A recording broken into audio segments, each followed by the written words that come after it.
نحمده ونصلي على رسوله الكريم أما بعد فأعوذ بالله من الشيطان الرجيم بسم الله الرحمن الرحيم من ذا الذي يشفع عنده إلا بإذنه يعلم ما بين أيديهم وما خلفهم صدق الله العظيم رب اشرح لي صدري ويسر لي أمري واحلل عقدة من لساني يفقهوا قولي اللهم ربنا ألهمنا رشدنا وأعصمنا من شرور أنفسنا اللهم أرنا الحق حقا وارزقنا اتباعه وأرنا الباطل باطلا وارزقنا اجتنابه آمين يا رب العالمين. حضرات گزشتہ اعتبار ہم نے شرک کی صفات کے موضوع پر گفتگو کی تھی اور اس حوالے سے آیت الکرسی اس کا ترجمہ اس کی تشریح ہم نے سمجھنے کی کوشش کی تھی اور اسی کے حوالے سے کہ ہم شرک کی صفات سے کیسے بچ سکتے ہیں. صرف ایک ٹکڑا آیت کا ہم نے چھوڑ دیا تھا، چھوٹا سا ٹکڑا، کہ اس پر گفتگو آج کریں گے اور وہ ہے صفات سے متعلق. میں نے اپنے اعلان میں کہا کہ آج پوری امت ذلت و رسوائی کا شکار ہے. اس کا سب سے بڑا سبب تو آخرت کے یقین کی کمی ہے. ہمیں مرنا یاد نہیں. مسلمانوں کی عجیب اکثریت آج مرنا بھول گئی، مرنا یاد. اس کے نتیجے میں بگاڑ ہے. جب ہم موت کو بھول جائیں گے، آخرت کو بھول جائیں گے، تو پھر گناہ کی طرف جانا آسان ہو جائے. گناہ سے روکنے والی شے، اللہ کی ناراضگی سے روکنے والی شے تو آخرت کا تصور ہے اور موت کا یاد رہنا ہے، جس کے لیے نبی اکرم صلی اللہ علیہ وسلم نے فرمایا تھا کہ جیسے لوہے کو پانی لگے تو زنگ لگ جاتا ہے، ایسے ہی دلوں پر بھی زنگ آ جاتی ہے. اور جس کو ایک دوسری حدیث مبارکہ میں وہن سے تعبیر کیا گیا. پوچھا گیا وہن کیا ہے؟ آپ نے فرمایا حب الدنیا و کراہیت الموت، دنیا کی محبت اور موت کی ناپسندیدگی، موت کا تذکرہ پسند ہے اور دنیا کی محبت میں گرفتار ہے. اسی کی طرف میں نے اشارہ کیا کہ آج بہچت مجموعی امت اس کا شکار ہے. اور آپ سے جب پوچھا گیا اس کا علاج کیا ہے، اگر یہ مرض جو ہے پیدا ہو جائے تو علاج کیسے ہو، اس کا آپ نے جواب دیا تھا کثرت و ذکر موت و تلاوت. موت کو کثرت سے یاد کرو. اگر موت تمہیں یاد ہوگی، آخرت یاد آئے گی. آخرت کیسے سنورے گی یہ قرآن مجید تمہیں بتایا. تو کثرت سے قرآن مجید کی تلاوت.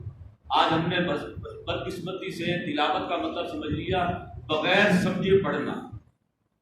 تلاوت کا مطلب یہ نہیں ہے. آج کا میرا اصل موضوع یہ نہیں ہے، میں صرف اشارہ کر کے گزر جاؤں گا یہاں سے. تلاوت کے معنی صرف تجوید و قرات کے ساتھ پڑھنا نہیں. اب تو خیر تجوید و قرات کا بھی خیال نہیں کرتے، لیکن تجوید و قرات سے بھی پڑھ رہے ہوں تو بغیر سمجھے پڑھ رہے ہوں تو تلاوت نہیں ہے. تلا یتلو تلاوت کے معنی ہے پیچھے پیچھے آنا، ٹو فالو دی ٹیکسٹ. جو بھی مضمون ہے اس کو سمجھ کر پڑھنا، اس کو سمجھنا، اس کو عمل کرنا، اس پر عمل کرنا، یہ ہے در حقیقت جو تلاوت کا حق ادا ہوگا. لیکن نوٹ کیجئے اصل مرض تو یہ ہے، اس پر ہم پہلے بھی گفتگو کر چکے ہیں، آئندہ بھی کریں گے انشاءاللہ. لیکن دوسرا سبب کیا ہے؟ دوسرا سبب یہ ہے کہ کچھ غلط تصورات ہیں جو امت میں ہر دور میں پیدا ہوتے رہے. بنی اسرائیل میں بھی تھے، ہمارے یہاں بھی ہیں. مثلا ایک تصور، اللہ بڑا بخشنہار ہے، بڑا نکتہ نواز ہے، وہ تو کوئی بہانہ ڈھونڈے گا بخشنے کا. 70 ماؤں سے زیادہ محبت کرتا ہے وہ، تو تو کیا ماں اپنی کسی اولاد کو جلانا پسند کرتی ہے؟ تو اس لیے اللہ کیوں جلائے گا معاذ اللہ؟ وہ تو کوئی بہانہ ڈھونڈے گا. اب یہ ہے جو شیطان پٹیاں پڑھاتا ہے. یہ قرآن و سنت سے دوری کا نتیجہ ہے. جب قرآن و سنت سے دوری ہوتی ہے اس کے نتیجے میں شیطان کو موقع ملتا ہے کہ یہ غلط تصورات کو دلوں میں بٹھاتا ہے. اسی طرح سے یہ تصور امت محمد میں ہے صلی اللہ علیہ وسلم بخشے بخشائے. اور یہ آج کا کوئی پہلا تصور تو نہیں ہے، بنی اسرائیل میں بھی پیدا ہوا. خیر ان کا تو سبرا کبرا ہی اور ہے، ان کی سوچ کا تانا بانا ہی اور ہے. وہ تو کہتے ہیں ہم نبیوں اور رسولوں کی اولاد میں سے ہیں، ہم اعلیٰ نسل سے ہیں اور ہم اللہ کے بڑے چہیتے. نحن ابناء اللہ و احباؤہ، ہم اللہ کے بیٹوں کی مانند ہیں اور اس کے بہت چہیتے ہیں. لن تمسنا النار الا ایاما معدودہ، اسی بنیاد پر ان کا تصور یہ تھا کہ آگ ہمیں نہیں چھوئے گی مگر گنتی کے چند دن. وہ یہودی جو ہیں وہ تو انسان صرف اپنے آپ کو ہی سمجھتے ہیں، بس اعلیٰ نسل کا سمجھتے ہیں، نبی اور رسولوں کی اولاد سے ہیں اس لیے ہم اعلیٰ نسل سے ہیں.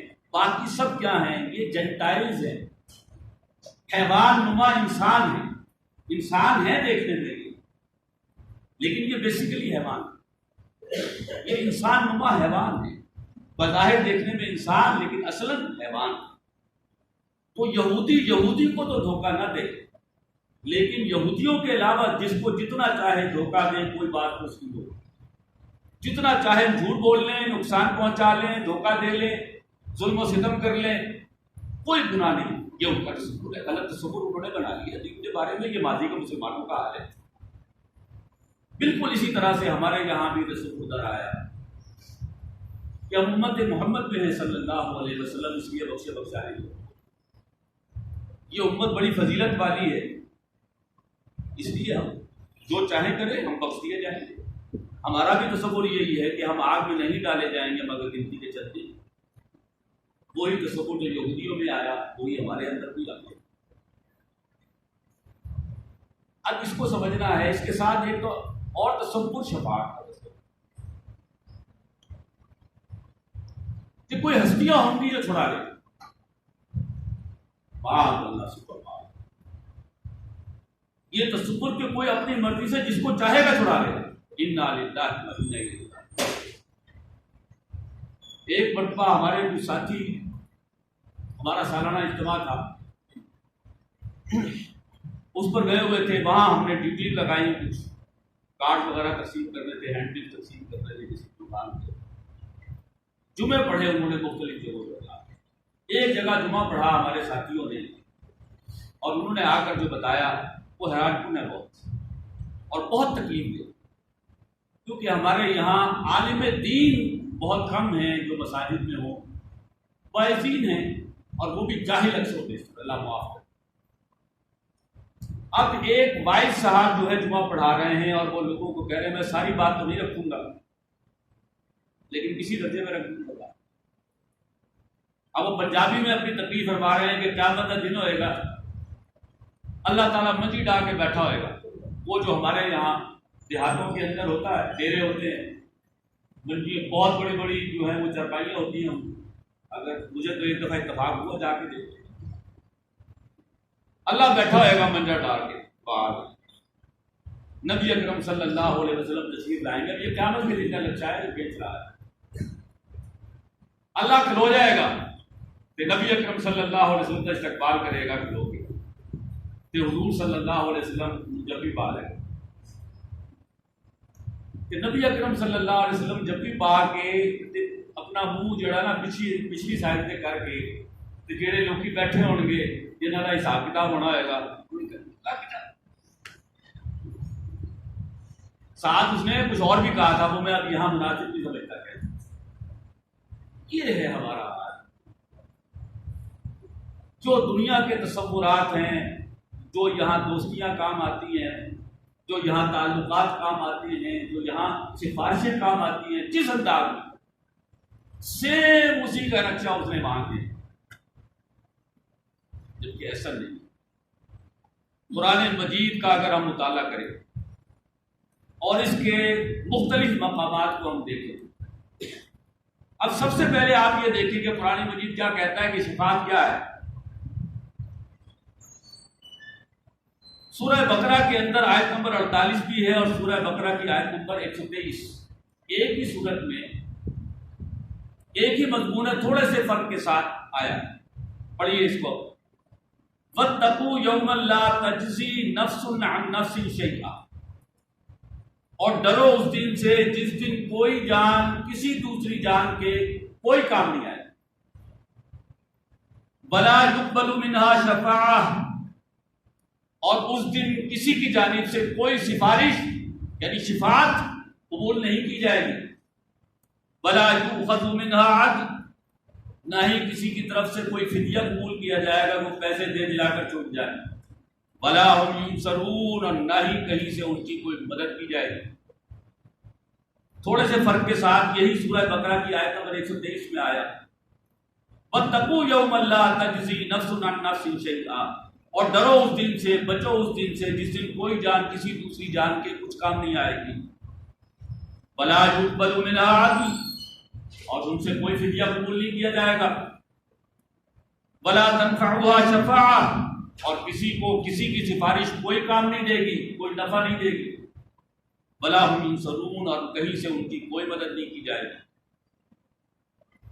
اسی طرح سے آیت الکرسی سے جسٹ پہلے کی جو آیت ہے، یا ایھا الذین آمنوا انفقوا مما رزقناکم من قبل ان یأتی یوم لا بیع فیہ ولا خلۃ ولا شفاعۃ، اے ایمان والو خرچ کرو اس میں سے جو کچھ ہم نے تمہیں دیا ہے، اس سے پہلے آ جائے وہ دن جس میں نہ کوئی خرید و فروخت ہوگی، نہ کوئی دوستی کام آئے گی، اور نہ ہی کوئی سفارش کام آئے گی.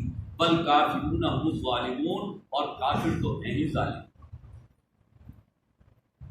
اور بھی ہوں گے قرآن مجید کے کوئی مقامات جہاں پر شفاعت کے تصور کی نفی کی گئی ہے کہ شفاعت ہے ہی نہیں. لیکن قرآن مجید کے کچھ مقامات ایسے ہیں جہاں پر شفاعت کا اس بات ہے، لیکن وہ کس انداز میں، اس کو بھی سمجھ لیں. سورہ بقرہ میں ہی جو ہے ہم پڑھ چکے ہیں، جو ہم نے آیت آج تلاوت کی تھی، من ذا الذی یشفع عندہ الا باذنہ، کون ہے جو اس کے حضور سفارش کر سکے اس کی اجازت کے بغیر. قیامت والے دن جب تک اللہ اجازت نہیں دے گا کوئی سفارش تک نہیں کر سکے. یہ پہلا اصول ہے. اور سفارش کی بنیاد کیا ہوتی ہے؟ یعلم ما بین ایدیہم وما خلفہم، وہ جانتا ہے جو کچھ ان کے سامنے ہے، جو کچھ ان کے پیچھے.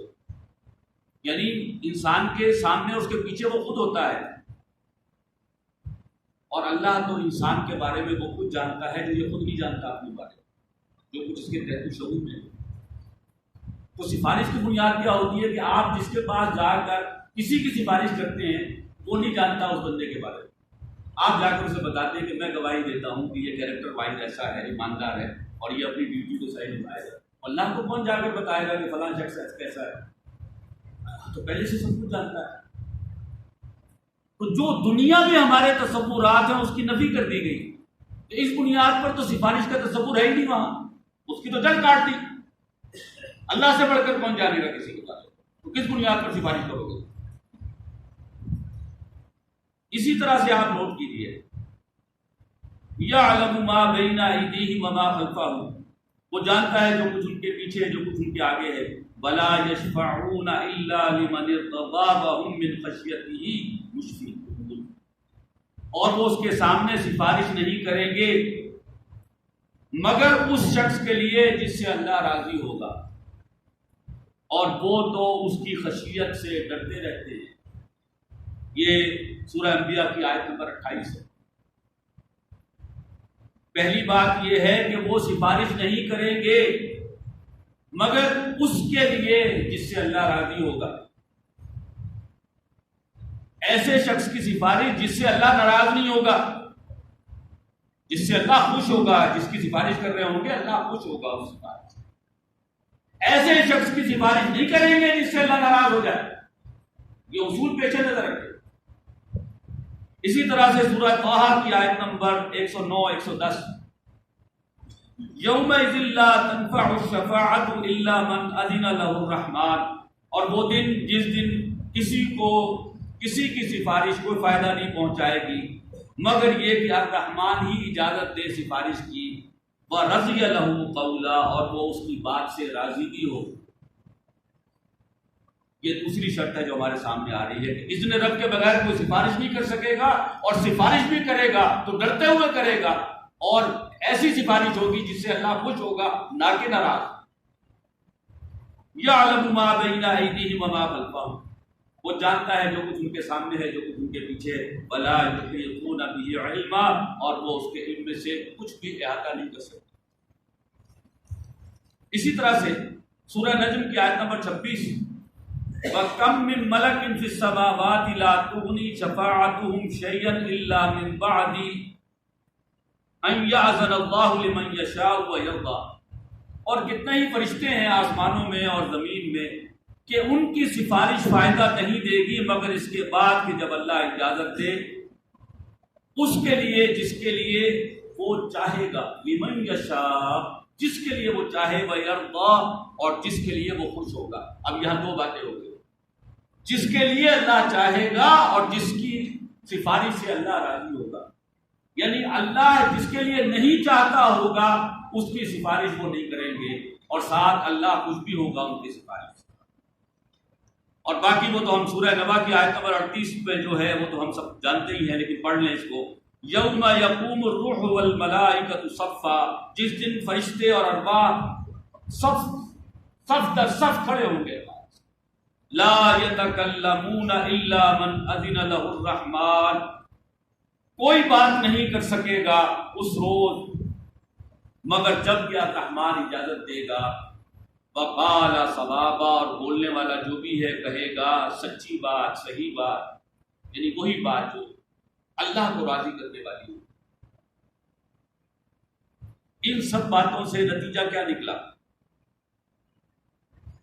کہ وہ تصور کہ کوئی ہستی اپنی مرضی ہے جب چاہے جس کو چاہے گی چھڑا لے گی، وہ تو ہے ہی نہیں، اس کی تو نفی کر دی گئی کہ کسی کو کسی کی شفاعت فائدہ نہیں دے گی۔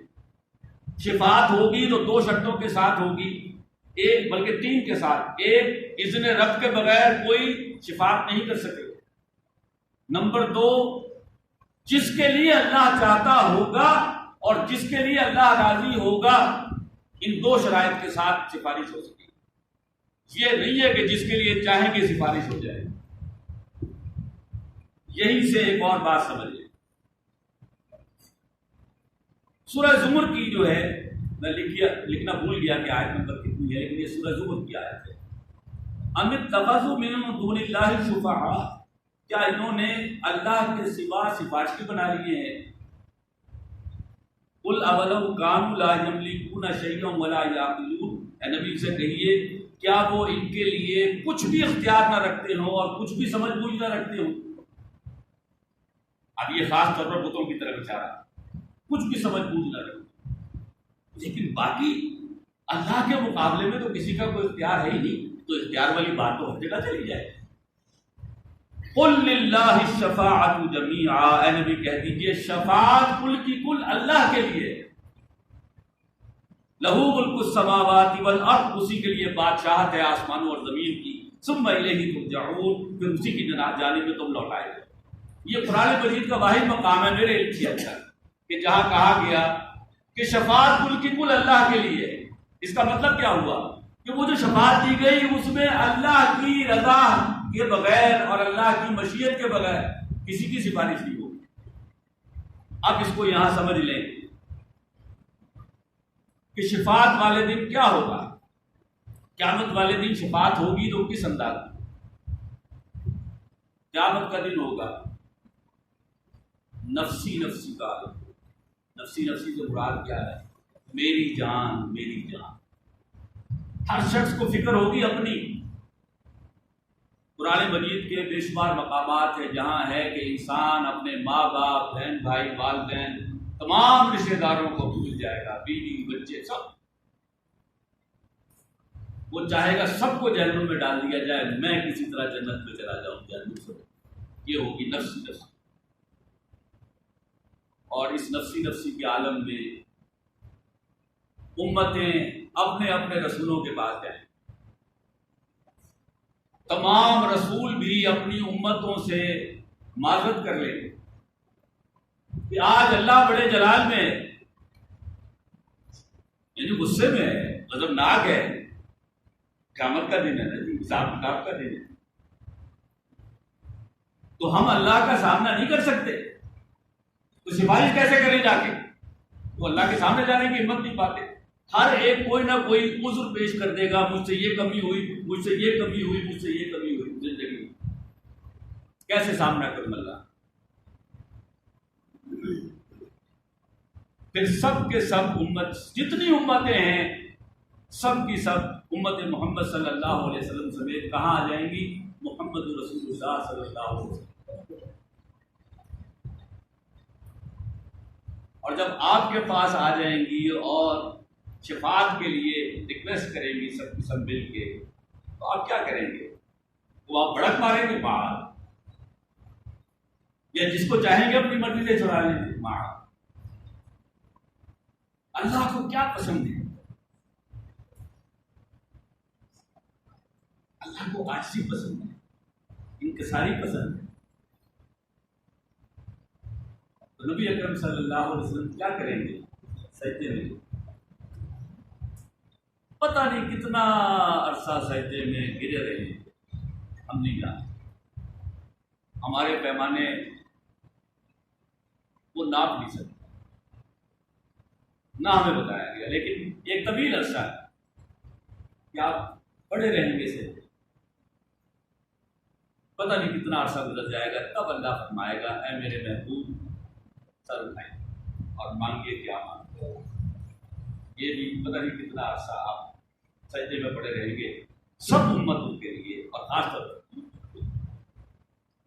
تب آپ کو شفاعت کا حق ملے گا، لیکن دو شرطوں کے ساتھ، جن کے لیے اللہ چاہتا ہوگا اور جن کے لیے اللہ راضی ہوگا۔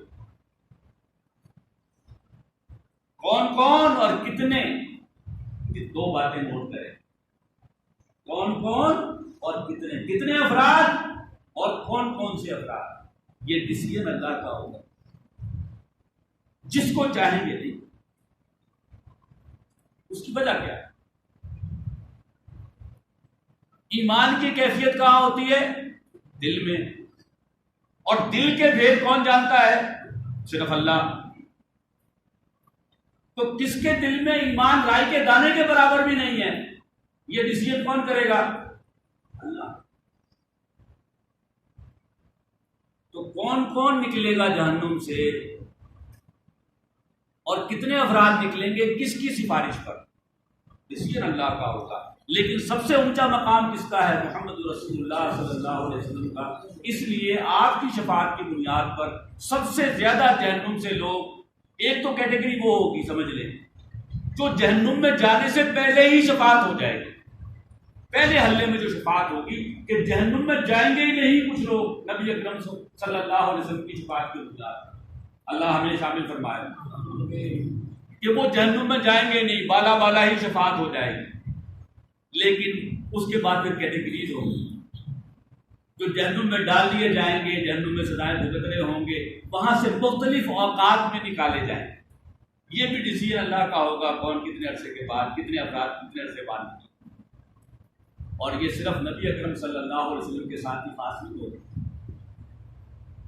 جتنے انبیاء اور رسول ہیں ان سب کو اللہ تعالیٰ ان کی عزت و اکرام فرمائے گا، جیسے حضور کی فرمائی ہوگی، حضور کی تو سب سے زیادہ ہوگی، اس کے بعد پھر درجہ بدرجہ سب نبیوں اور رسولوں کو شفاعت کا حق ملے گا، لیکن وہاں بھی یہی اصول ہوگا، کون اور کتنے، ڈیسیژن اللہ کا ہوگا۔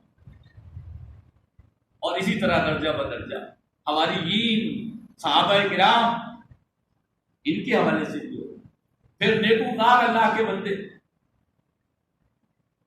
اور اس میں بھی یہ آتا ہے کہ بعض لوگوں کی شفاعت کی بنیاد پر ان میں نبی اور رسول بھی ہو سکتے ہیں، نبی رسول سے نیچے آگے صحابہ کرام بھی ہو سکتے ہیں۔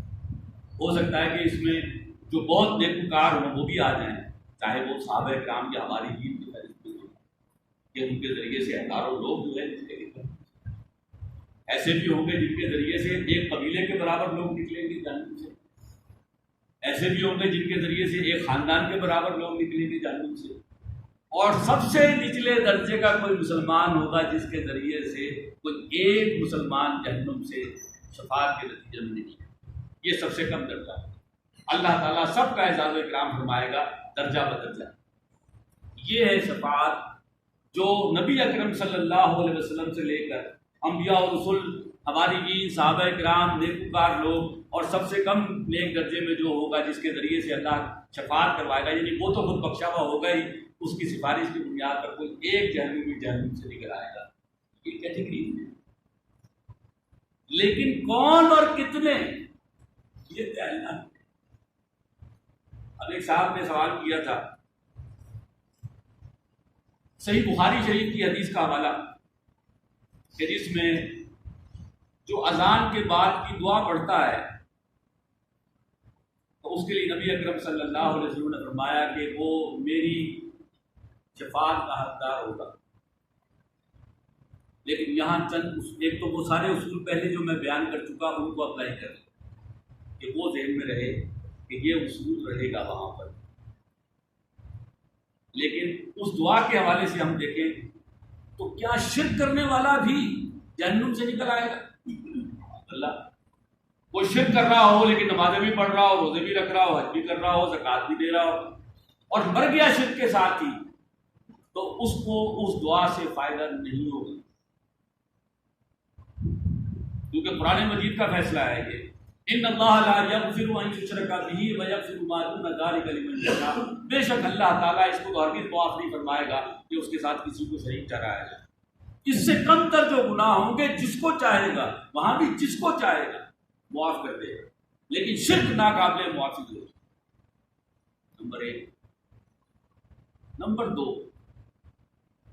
نبی اکرم صلی اللہ علیہ وسلم نے فرمایا جس کا جسم کا گوشت حرام سے پروان چڑھا اس پر جنت حرام کر دی گئی۔ یہ جسم، یہ گوشت زیادہ حقدار ہے آگ کا کہ آگ میں ڈالا جائے۔ تو حرام سے پروان چڑھنے والا گوشت اور جسم، اس کے لیے جنت حرام ہے، وہ بھی ایگزمپٹ ہو جائے گا۔ شرک کرنے والا بھی ایگزمپٹ، اور جس کا پورا وجود حرام سے پروان چڑھ رہا ہے، گوشت ایک ایک سیل میں جو ہے آپ سمجھیے کہ حرام پہنچ گیا ہے، اس کے لیے بھی جنت حرام۔ اس سے آگے آئیے، قرآن مجید میں سورہ بقرہ میں فرمایا بلا من کسب سیئۃ واحاطت بہ خطیئۃ فاولئک اصحاب النار هم فیہا خالدون۔ کیوں نہیں؟ کوئی ایک شخص جس نے کمایا کوئی ایک بڑا گناہ، کوئی ایک کبیرہ گناہ، اور اس گناہ نے اس کا احاطہ کر لیا، اس کی زندگی میں رچ بس گیا۔ کوئی شرابی تھا، شراب میں غرق اتنا ہوا کہ اس کے ایک ایک سیل میں شراب پہنچ گئی۔ ایسے لوگ ہیں آگ والے، ہم فیہا خالدون، اس میں ہمیشہ ہمیشہ رہیں گے۔ یہ قرآن مجید کا فیصلہ ہے۔ بعض لوگوں نے یہاں اطلاق کرنے کی کوشش کی ہے کفر پر، تو کافر تو خلود فی النار میں ہوں گے ہی۔ یہاں جو ہے اتنے جو ہے تشریح کے ساتھ، اتنی وضاحت کے ساتھ جو بات کی جا رہی ہے، یہ کسی کافر کی بات نہیں ہے، یہ کسی مسلمان کی بات کہ وہ مسلمان جو کسی ایک بڑے گناہ میں اتنا غرق ہو جائے کہ پوری زندگی کا احاطہ کر لے اس کے، اور آسان بات نہیں ہے یہ احاطہ کر لے، لیکن اگر کر لے تو پھر خلود فی النار ہے اس کے، تو ڈرتے رہنا چاہیے کہ کوئی گناہ ہمارا احاطہ نہ کرے، کیونکہ عام طور پر جو جس گناہ میں ملوث ہوتا ہے، کسی ایک بڑے گناہ میں ملوث ہو جائے اور پھر اس کی توبہ نہ کرے، چھوڑے نہ، تو وہ اس کی زندگی میں اگر رچ بس جائے تو اس کے اثرات تو بہت بڑے ہوتے ہیں۔ اس کا امکان ہوتا ہے کہ دل کہیں خالی نہ ہو جائے، دل بالکل سیاہ نہ ہو جائے۔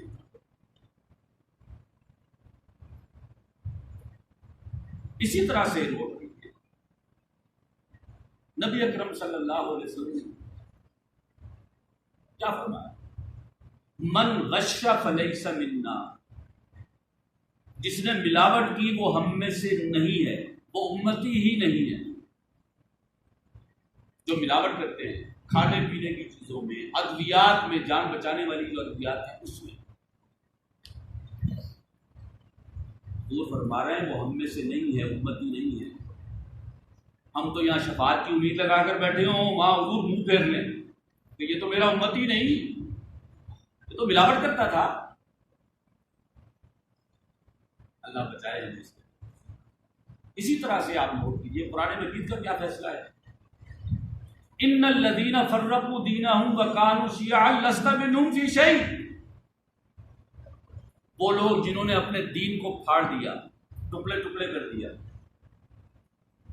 میں کہتا ہوں ٹکڑے ٹکڑے بھی چھوڑیں، دین کو دو حصوں میں تقسیم کر دیں بس آپ، انفرادی زندگی، اجتماعی زندگی۔ صرف انفرادی زندگی میں عمل کر رہے ہیں، اجتماعی زندگی میں عمل ہی نہیں کر رہے۔ ان الذین فرقوا دینہم، وہ جنہوں نے اپنے دین کو پھاڑ دیا۔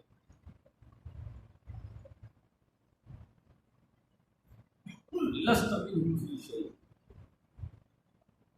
ان کا آپ سے کوئی تعلق نہیں، وہ آپ کا امتی کہلانے کا مستحق ہے۔ ان الذین فرقوا دینہم وکانوا شیعا، اور مختلف گروہوں میں تقسیم ہو گئے۔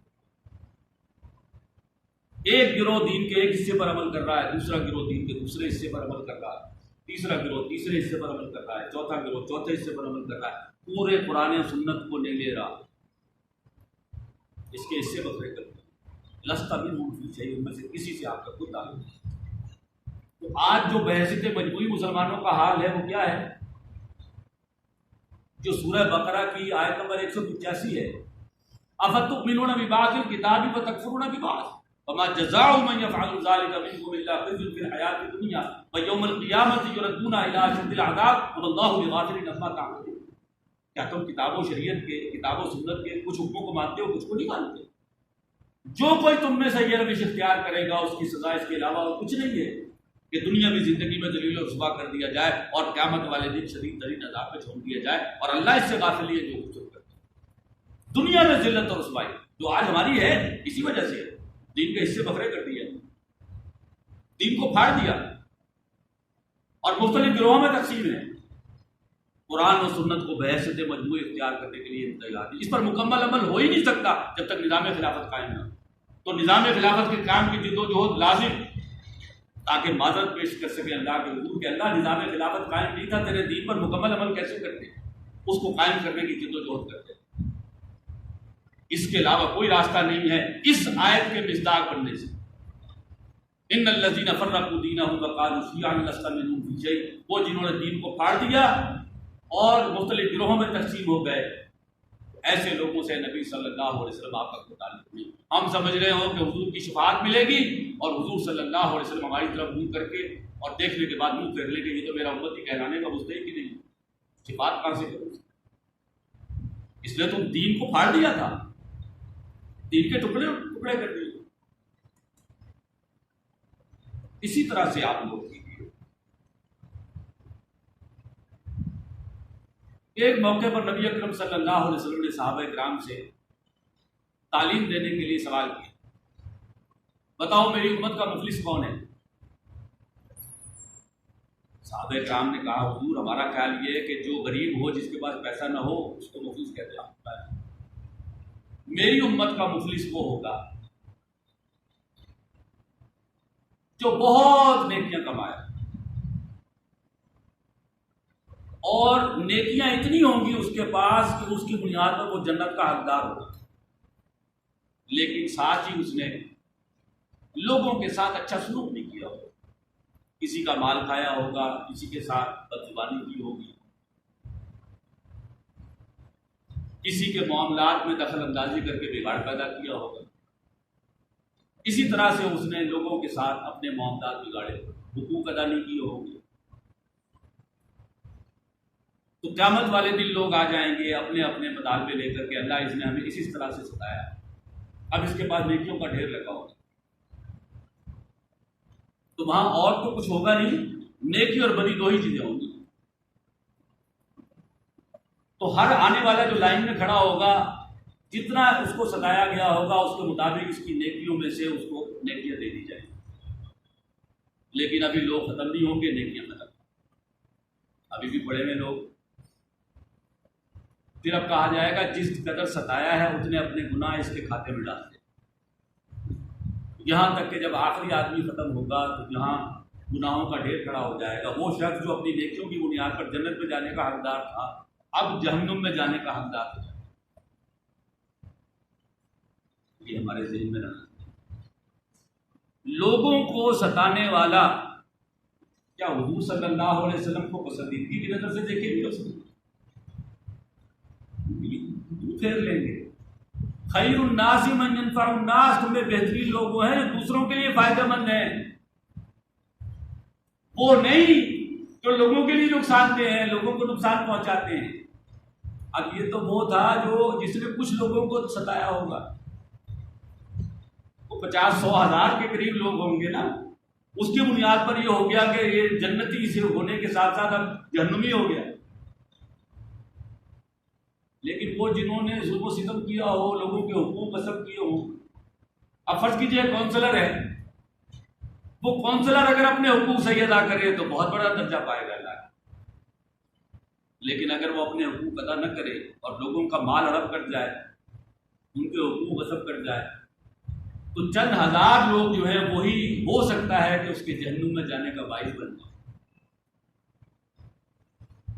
اور یہی لوگ اگر چاہے وہ کونسلرز ہوں، اس سے اوپر ایم پی ایز ہوں، اس سے اوپر ایم ایل ایز ہوں، یہ اگر فوائد اٹھا رہے ہوں اور لوگوں کو بھی فوائد پہنچا رہے ہوں، لیکن لوگوں کے حقوق غصب کر رہے ہوں، اور اوپر ٹاپ پر بیٹھا ہوا چاہے وہ آپ کا وزیر اعظم ہو یا کوئی اور ہو، وہ اگر فائدے اٹھا رہا ہو، 22 کروڑ کی آبادی کا حساب کیسے دیں گے؟ اتنا مشکل ہوگا۔ یہاں تو چند ہزار کی بنیاد پر کوئی شخص جنت کی بجائے جہنم میں چلا گیا تو وہ کیا بنے گا؟ اس کے حوالے سے سن لیجئے، نبی اکرم صلی اللہ علیہ وسلم نے فرمایا، اور آپ یہ جان لیجئے، ایک صاحب کو غلط فہمی ہوئی تھی پچھلی مرتبہ کہ جی آپ چھپے الفاظ میں ساری تنقید مسلم لیگ نون پر اور پیپلز پارٹی پر کر دیتے ہیں، تحریک انصاف کے حوالے سے بات، تحریک انصاف میں وہ سارے فرشتے بیٹھے ہیں یا وہاں سارے چور بیٹھے ہوئے ہیں؟ سب کے سب چور نہیں ہے، کوئی جماعت خیر سے خالی نہیں ہے، کوئی یہ کہے گی جی خیر سرے سے ہے ہی نہیں کسی جماعت میں، نہیں، اور یہ کہے کہ یہاں سارے کے سارے فرشتے ہیں، نہیں، اکثریت تو یہاں بھی وہی ہے۔ الیکشن